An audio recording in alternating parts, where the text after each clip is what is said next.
Bonsoir à vous. Bonsoir mon père, bonsoir à tous. Merci d'être au rendez-vous pour le best-of de la semaine. L'occasion de voir ou revoir les meilleurs moments des invités que nous avons accueillis dans notre JT tout au long de la semaine. Nous avons par exemple reçu le président de la Fédération française de rugby, Bernard Laporte, et le vice-président de l'AS Monaco Football Club, Oleg Petrov.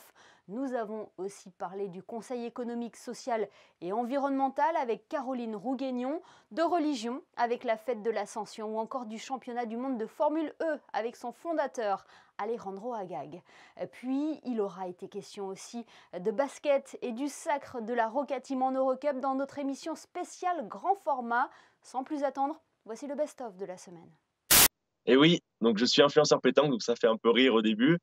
Et en fait, donc je fais des vidéos de pétanque tous les jours sur mes différents réseaux sociaux, donc Instagram, TikTok, Facebook. Et donc en un an, je suis à 80 millions de vues.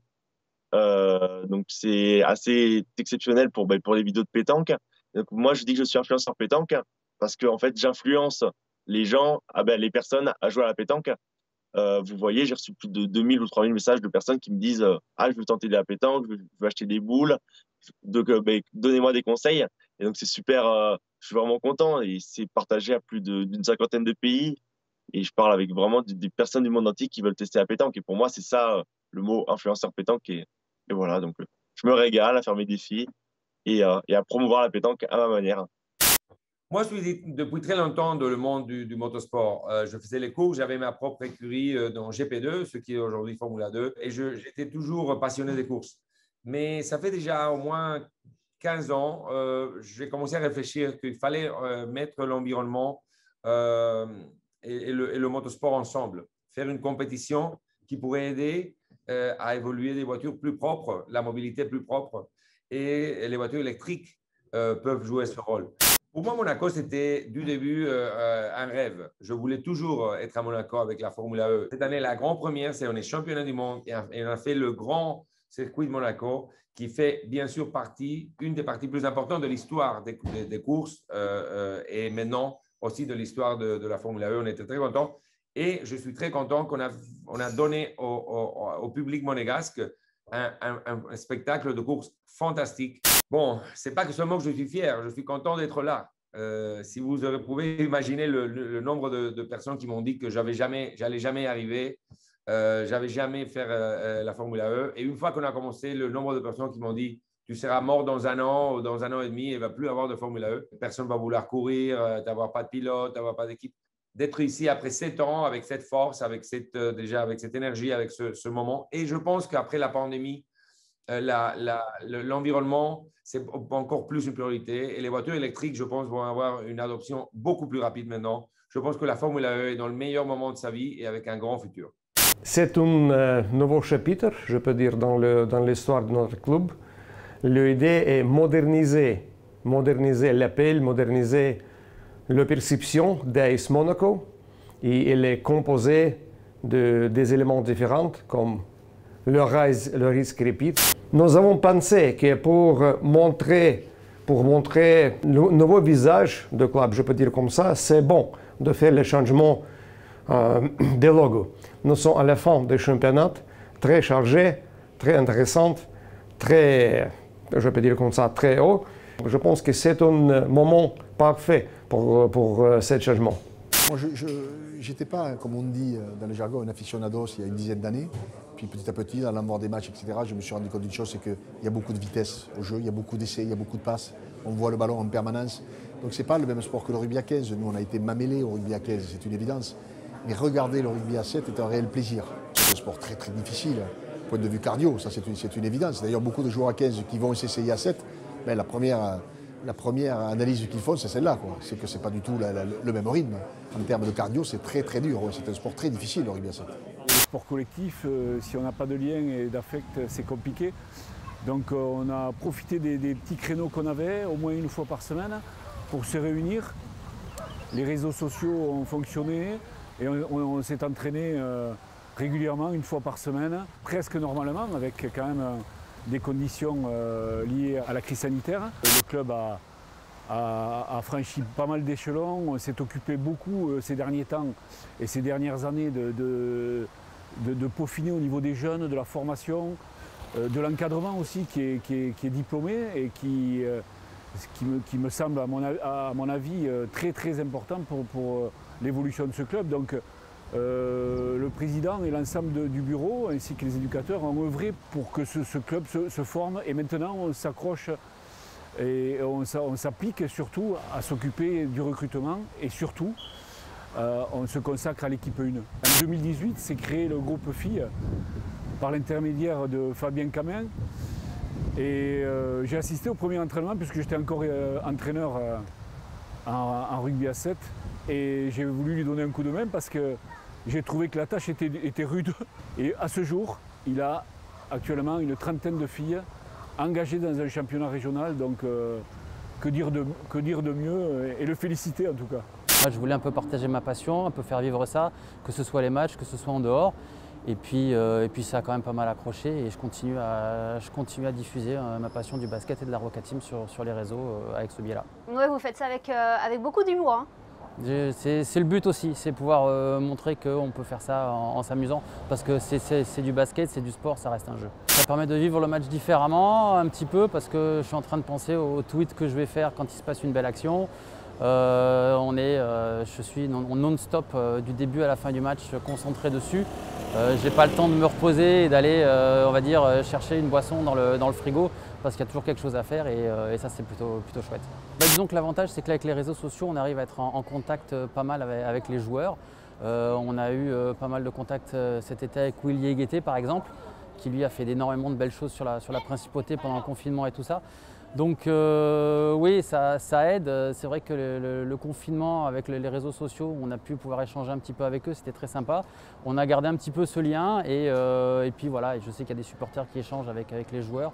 Et c'est ça aussi la magie des réseaux sociaux, c'est pouvoir faire partager sa passion et pouvoir la partager directement avec les joueurs et ça c'est cool. Ouais, c'était mon premier jour à Monaco. On a parlé un peu avant quand même. Je suis pas arrivé, j'ai dit ça direct, mais on a parlé de l'équipe, on m'a raconté un peu comment c'était, le coach, etc. Mais j'ai dit que ouais, une équipe comme Monaco en Euroleague, ce serait bien pour tout le monde, même pour l'Euroleague. Avoir une ville comme Monaco, c'est bien. Cette médaille de bronze acquise avec l'équipe de France au Mondial et ce titre en Eurocup, où est-ce que vous la placez? C'est plus fort ce titre avec Monaco? Personnellement, je place au-dessus parce que déjà, c'est une victoire. L'équipe de France, c'est un bon résultat, mais ce n'est pas une victoire. Et pour moi, de gagner un titre après toutes ces années d'échecs, c'était vraiment un soulagement. Et j'avais fait tellement de sacrifices pour être là que c'était très bien. Pour moi, le titre de l'Eurocup est plus élevé que la Ligue française. Donc ça a amené beaucoup de soulagement et ça m'a vraiment permis de me détendre. Dit Mathias parlait du coach. Quelle relation est-ce que vous et Mathias, vous avez avec lui dans le vestiaire, notamment à Kazan? On vous a entendu l'appeler le maestro. C'est le chef de la meute, on va dire, c'est ça? Oui, c'est un leader, ça c'est sûr. C'est lui qui nous fait avancer, c'est lui qui nous pousse tous les jours. Parfois, on pense que c'est trop, et moi-même, je le pense parfois, mais à la fin de la journée, quand vous voyez des résultats comme ceux qu'on a obtenus, vous comprenez pourquoi. C'est vraiment lui le meneur de la bande.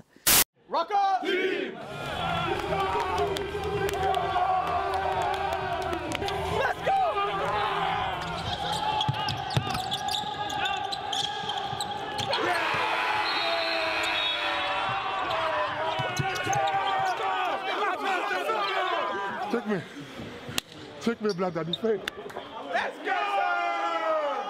Yes, sir! Yes, sir! Huh? Marcus is in a good shape. Oh, Mark, you say he in shape? Huh? Marcus. Hey, man, nah. PT. Hey, give my money. Who said 50? I didn't say 50. He want me to say 5. Il se passe rien du tout. On a un match important à gagner. 23 piges, le monsieur est grand, c'est un bonhomme maintenant. Là, c'est un bonhomme. Joyeux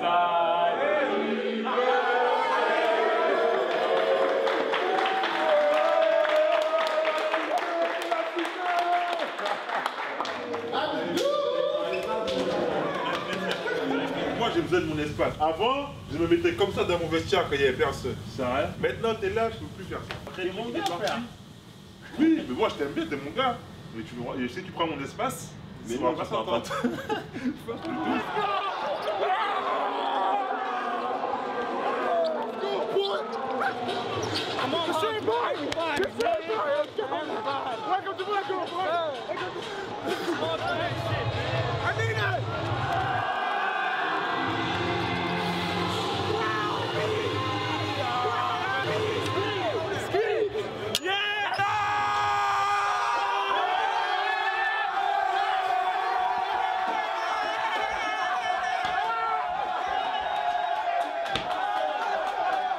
On a passé un bon coup de balai, on rentre chez nous, maintenant c'est carré. Les gens ils disaient, Monaco continue, on va se faire balayer. Et nous on a pris les balais, on a balayé tout le monde.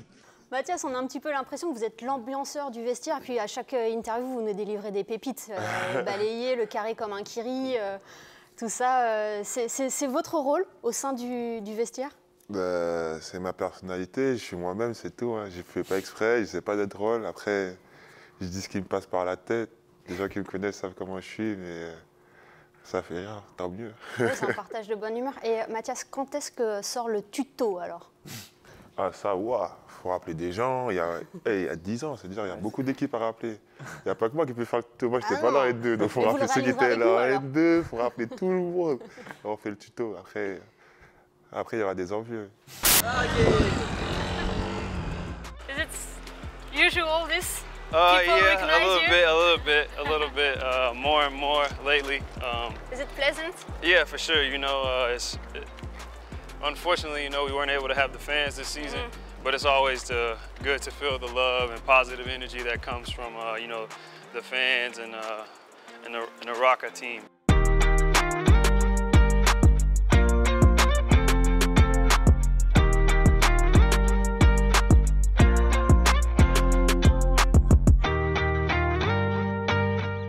Euro Cup, this was my first year, and I'm thankful that we won. Thankful that we were able to make history, qualify the Roca team into playing in EuroLeague next season, and now I just want to continue to elevate myself and help elevate this club. L'objectif c'était gagner un titre. Voilà, l'Euro Cup c'était pas le titre dont je parlais, mais c'est super. En plus ma première européenne, c'est vraiment parfait. Il y a JJ. JJ, on dirait que c'est la force tranquille. Il est vraiment stoïque face à toute cette pression. Est-ce que c'est le cas, JJ? Yeah, definitely so. Tout à fait. Take a step back and, je prends beaucoup de recul. Sit in the back a little bit and read the room. J'écoute et j'observe. Je suis toujours assez introverti. J'ai toujours été comme ça toute ma vie. Donc on a des personnalités comme Dee et Mathias, évidemment. Mais moi, je prends du recul. C'est en général mon rôle d'ailleurs et j'aime bien le faire. Messieurs, vous avez été surpris de l'accueil qui vous a été réservé au Stade Louis II, JJ? Oui, c'était un peu étrange parce qu'on n'avait pas vu autant de supporters pendant toute la saison. Évidemment, à l'exception de Kazan, on n'avait pas vu beaucoup de supporters. Donc, c'était vraiment très sympathique de les voir et de leur ramener en particulier un trophée, de voir qu'ils étaient heureux, excités. Et ça permettait de garder le lien avec eux. Et on a 25 jeunes aujourd'hui présents qui ont soutenu leurs vœux avec brio. L'objectif, c'est de les faire participer à la vie publique de la principauté, leur permettre de créer le monde de demain et de participer à cette création. Ça leur permet d'appréhender un petit peu le monde institutionnel, d'apprendre à s'écouter, à se respecter, à écouter son prochain. Ça leur met un pied dans le nouveau monde en fait, social et économique. Là, on rate la saison du printemps qui, pour nous, est une très très grosse saison à Monaco, notamment avec le tennis, hein, on n'a pas pu travailler, et puis les grands prix où on ne peut pas non plus travailler, ou à volume vraiment très très réduit. Pour cette année, il fallait faire des choix. La jauge des spectateurs pour les grands prix est extrêmement réduite, donc il faut faire des choix que nous comprenons. Privilégier l'organisateur, bien sûr, l'Automobile Club qui pourra ouvrir ses loges avec restauration et une partie des tribunes. les hôtels également, avec les balcons d'hôtel. Et par contre, ce qu'on nous a dit, c'est que pour cette année, toute la partie terrasse qui borde le circuit et les yachts aurait une activité interdite ou extrêmement réduite. Au-delà d'un crève-cœur, c'est surtout l'annonce de dernière minute, parce que ces derniers temps, on avait entendu que les frontières allaient réouvrir, hein, contrairement au Grand Prix historique et à la Formule E. Donc on s'était dit, c'est bon, on va pouvoir recevoir des clients. Et nos clients également qui attendaient des réponses étaient dans l'espoir de venir. Donc c'est vrai que ces derniers jours, nous avons dû annuler, reporter encore à 2022 ou déplacer les clients. On s'adapte, hein, on s'est adapté, parce que les terrasses, on en parle beaucoup, mais ce n'est pas la seule activité des agences événementielles sur le Grand Prix. Donc cette année, nous avons opté pour transférer nos clients dans les lieux autorisés, et notamment les loges, hein, les loges VIP de l'Automobile Club. On a transféré sur les balcons d'hôtel, hein, sur tous les lieux qui ont un accord avec la DAS pour pouvoir faire le service. Vous avez bien raison à ne pas confondre, puisque l'Assomption de la Vierge Marie ne serait possible que s'il y a eu avant l'Ascension de Jésus. Donc le décompte fait que c'est 40 jours, nous disent les évangiles, c'est après 40 jours que Jésus remonte au ciel, et cela précède de quelques jours, d'une dizaine de jours, la Pentecôte, 50 jours, qui elle est en même temps aussi une fête qui était célébrée dans la tradition juive. C'est un espace de temps qui est conçu comme tel, comme un temps de préparation. Et par exemple, dans l'Ascension, c'est un temps de préparation où Jésus, après sa résurrection, prend comme je vous le disais, ce moment un peu d'intimité avec ses disciples pour pour parfaire leur connaissance du mystère que lui-même représente à leurs yeux. Un homme qu'ils connaissaient, qu'ils avaient côtoyé pour la Sainte Vierge depuis sa naissance, pour la plupart des disciples pendant les 3 ans de la vie publique de Jésus. Cet homme-là, ils l'ont vu un certain vendredi, une veille de Shabbat, ils l'ont vu mort sur une croix, et cet homme-là, ils le redécouvrent vivant. Vous pensez bien qu'il fallait bien 40 jours pour que Jésus puisse un peu leur expliquer, leur donner tous les éléments qui leur permettraient à leur tour de devenir des témoins de cet événement extraordinaire. La mort a été vaincue en Jésus. Et nous parlerons dans quelques jours d'une fête intimement liée à l'Ascension, la Pentecôte. Avant de nous quitter, détour par les réseaux sociaux et ces vidéos qui ont attiré notre attention, sélection d'Alexandra Salustri.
Et bien évidemment à ne pas reproduire chez soi. Le best-of est à présent terminé.